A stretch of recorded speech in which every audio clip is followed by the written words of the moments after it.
Ma'asyiral muslimin rahimakumullah. Di dalam kita menjalani kehidupan ini,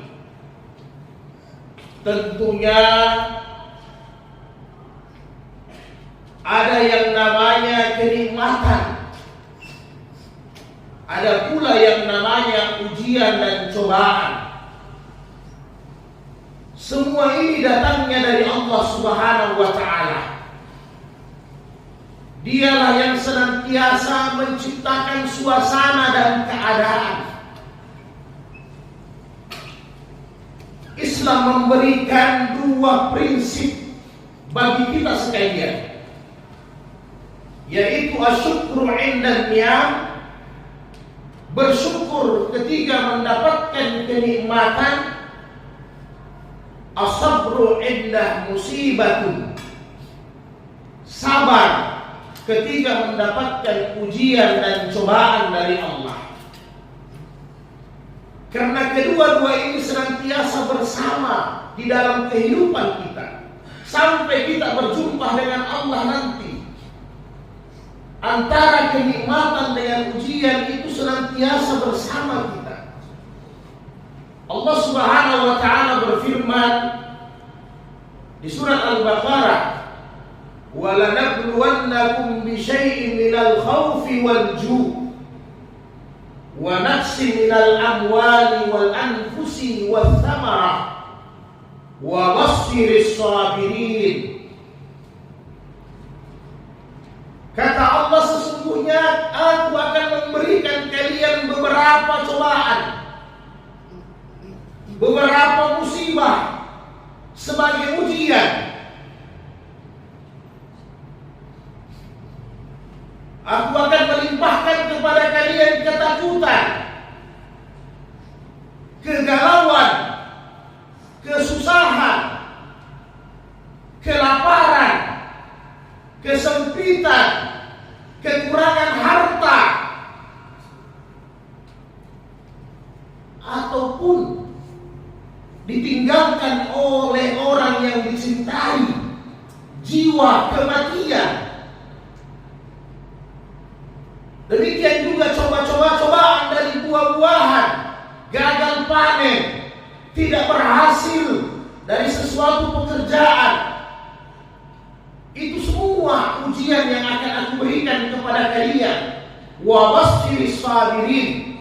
Siapa yang dapat melaluinya, maka dia orang-orang yang sabar. Maka berilah berita gembira kepada orang-orang yang sabar. Karena sabar itu adalah sebagai tameng, perisai dan senjata dalam menghadapi beban dan ujian yang kita hadapi, saudaraku yang dimuliakan Allah. Pada hakikatnya, musibah dan ujian yang Allah berikan itu adalah wujud kecintaan Allah kepada hambanya. Ketika kita diberikan cobaan dan musibah, berarti itu Allah masih mencintai kita. Allah ingin mengangkat derajat kita. Karena semua cobaan ini, kata Allah, la yukallifullahu nafsan illa wus'aha, laha kasabat wa 'alaiha maktasabat. Allah tidak akan memberikan cobaan kepada seorang hamba kecuali hamba itu mampu.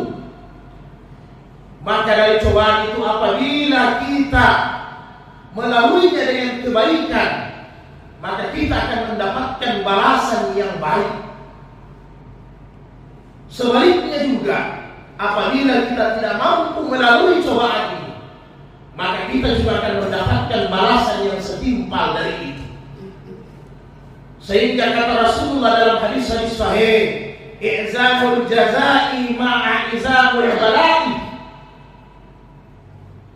Besarnya pahala yang Allah berikan sesuai dengan cobaan yang kita timpa.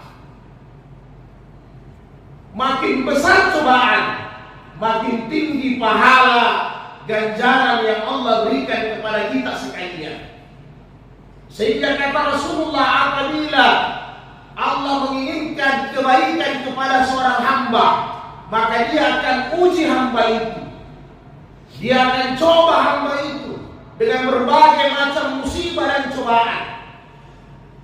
Sehingga apabila hamba itu ridha, sabar, maka dia meridainya. Sebaliknya apabila hamba itu tidak lolos dari cobaan Allah, dia murka, maka Allah juga murka kepadanya. Ma'asyiral muslimin rahimakumullah. Sabar itu kurang lebih sama dengan payung yang kita pakai ketika hujan deras turun. Payung itu tidak akan menghilangkan hujan, tetapi dengan payung itu insya Allah kita tidak terkena air dan akan berjalan di tengah-tengah hujan yang deras. Demikian juga sabar tidak akan menghilangkan ujian, tetapi dengan sabar kita akan menjalani ujian itu dengan kuat, dengan optimis kepada Allah Subhanahu wa taala.